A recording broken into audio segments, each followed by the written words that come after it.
তাহলে কি এবারে সত্যিই ছাই হয়ে যাবে দীপা? দীপার দেখা ওই স্বপ্ন সত্যি ছিল। দীপা সত্যি এবারে আগুনে পুড়ে ছাই হতে চলেছে।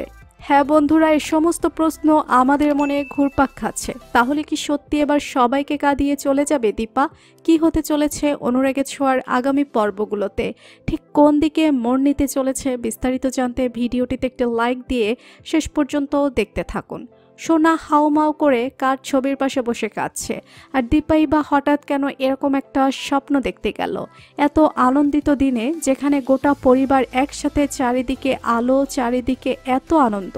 অন্যদিকে সোনা বোঝার চেষ্টা করছিল যে মা আর পাকা মেয়ের মধ্যে ঠিক কি হচ্ছে, আমি ঠিক বুঝতে পারছি না।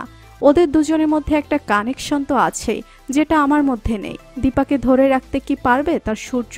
কতক্ষণ আর কতক্ষণ থাকবে দীপা তার সূর্যের কাছে, তার পরিবারের কাছে? এই সুখ দীপার কপালে আর কতক্ষণ সহ্য হবে?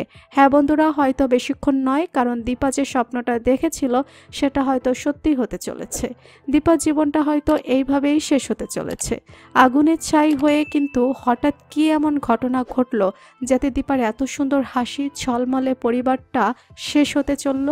কি হলো হঠাৎ করে? আসলে দীপার শরীরে একটা বড় রোগ হয়েছিল, যে রোগের কথা দীপা এতদিন কাউকে বলেনি। হঠাৎ করে সেই রোগটাই আবার দীপাকে জানান দেয়। তাই হয়তো দীপার জীবনটা এইভাবে শেষ হয়ে যাবে, হতেই পারে। কিন্তু দীপা মারা গেলে কি অনুরাগের ছোঁয়া কন্টিনিউ হতে পারে না? দীপা মারা যাবে না, এটা আমাদের ভুল। একটা সিরিয়ালের নায়িকা মারা গেলে সিরিয়ালটার চলতে পারে না, তাহলে কি হতে চলেছে? হ্যাঁ বন্ধুরা, টার্ন অ্যান্ড টুইস্টে ভরা অনুরাগের ছোঁয়ার প্রতিটি পর্ব জমজমাট। কেমন লাগছে অনুরাগের ছোঁয়া? অবশ্যই কমেন্ট করে জানাবেন। বাংলা ধারাবাহিকের সব আপডেট সবার আগে পেতে এক্ষুনি সাবস্ক্রাইব করুন আমাদের চ্যানেলটি। ধন্যবাদ সবাইকে।